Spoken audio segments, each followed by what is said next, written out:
As Israel continues to carry out its genocide of the Palestinian people with the blessing of U.S. imperialism, there continues to be a growing resistance to it. And with it comes the censorship of those dissenting from it. Now, one of those carrying out that censorship is Mark Zuckerberg and Facebook. Now, not only are they censoring pro-Palestinian voices, they are also promoting, they're allowing hate speech on their platform, particularly with some of the most vulgar uses of racism. Recall my previous post where I displayed pro-Israeli Facebook pages that were promoting anti-Arab racism and openly anti-Islamophobic speech. These pages were guarded by Facebook, preventing them from being removed. People who have been arguing for an end to the conflict, or those just simply defending the value of Palestinian life, have been finding their accounts shut down, attacked by Facebook, attacked by the US government, etc. Posts have been removed, accounts deleted, etc. And this is even occurring on other social media platforms like Twitter, where Elon Musk claimed that he was the champion of free speech and that he was going to allow people to express their opinion again.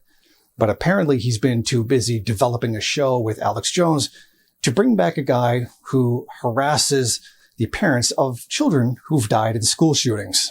Much to their discredit, Facebook has been blaming these actions on human error and algorithm errors, a claim I'm fairly confident that no one is buying. Only the most dedicated of Israeli genocide defenders are even believing it. Even Facebook itself sort of admits its own fascist policy. As you may recall, last year they paid an independent consultancy, Business for Social Responsibility, to carry out a study on their censorship practices and allegations of bias during bouts of violence against Palestinian people by Israeli forces. This occurred as Israel was forcing Palestinians from their homes, Sheikh Jarrah neighborhood in the occupied East Jerusalem. Anyone who protested being forcefully displaced was met with violence from the Israeli police in the West Bank. What proceeded was a series of airstrikes that murdered 256 people, including 66 children, and injured thousands more. Meta's actions on May 2021 appear to have had an adverse human rights impact on the rights of Palestinian users to freedom of expression, freedom of assembly, political participation, non-discrimination, and therefore on the ability of Palestinians to share information and insights about the experiences that they've occurred. At least one person inside of U.S. politics is taking this seriously. U.S. Senator Elizabeth Warren did publish a letter publicly that was intended for Meta, the company that owns Facebook, to read. Amidst the horrific Hamas terrorist attacks in Israel, a humanitarian catastrophe including the deaths of thousands of civilians in Gaza and the killing of dozens of journalists, it is more important than ever that social media platforms do not censor truthful and legitimate content, particularly as people around the world turn to online communities to share and find information about developments in the region. Social media users deserve to know when and why their accounts and posts are restricted, particularly on the largest platforms where vital information sharing occurs. Users also deserve protection against discrimination based on their national origin, religion, and other protected characteristics. The events that which took place on October 7, starting this entire conflict, should accurately be known as Operation Al-Aqsa Storm, as it is known to many. It was launched in response to the summer of murder and torture of Palestinians at the Al-Aqsa Mosque, the third most holy place in Islam. Israeli police injured hundreds, killed some, and violated sacred grounds intentionally to provoke outrage. This is a fact that the media has deliberately withheld from the public discussion on the issue. This is something that many of the pro-Israeli governments have just absolutely refused to note. They only believe or act as though everything began on October 7, when really this was in response to a mass murder campaign, a mass oppression campaign carried out against Palestinians all this summer. And that very important key aspect to this, the fact that it's being censored, the fact that they don't believe that one has anything to do with another, shows the tremendous dishonesty that's being displayed in this situation. Many of the world's governments all of the media are just blatantly ignoring this. They're also blatantly removing the context of the everyday killings of Palestinians that have been occurring for 75 years.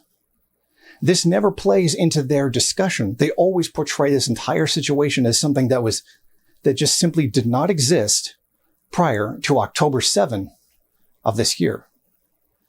This censorship by Facebook, Meta, Twitter, etc., certainly does demonstrate the blatant willingness to promote a falsehood.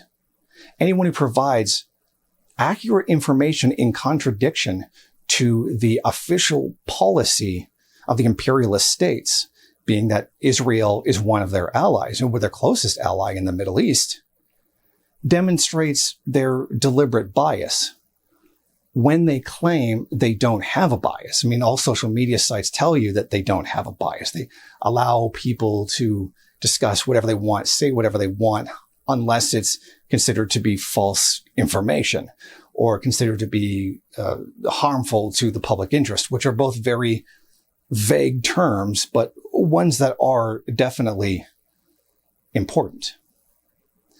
That is the point that we need to understand here and keep in mind here. This did not begin on October 7. Social media sites are censoring anyone who tries to say that. To simply pretend that the last 75 years of occupation inside of Palestine simply never happened is not only just ridiculous, it's outright outrageous. And it definitely shows the very blatant and obvious misinformation that's being put out by using lie by omission kind of tactic that these people have. Now, many people are too busy trying to say they're trying to censor stuff about the vaccine, and then that turns into weird global conspiracy, Bill Gates kind of nonsense. But when we have a very real thing here, people being killed in the tens of thousands simply to satisfy the elite for a regular everyday motive, that being the profit motive, to get rid of the Palestinian people so they can begin energy exploration in the area, to further shore up the existence of Israel, a settler colonial white supremacist state that is an ally to the United States, a very simple geopolitical concept. These very obvious and basic things that are very real, very material in front of our eyes are something that gets ignored by these people and actually is being censored by media and is being censored by social media. This is what we should be focusing on, the real cost of human life, all at the service of capital and empire. Thank you for watching. If you like this program, then please head over to my Patreon page and set up a monthly donation. It's your donations that keep this program running. Also, if you would like, please rate, comment, subscribe, and share in various social media.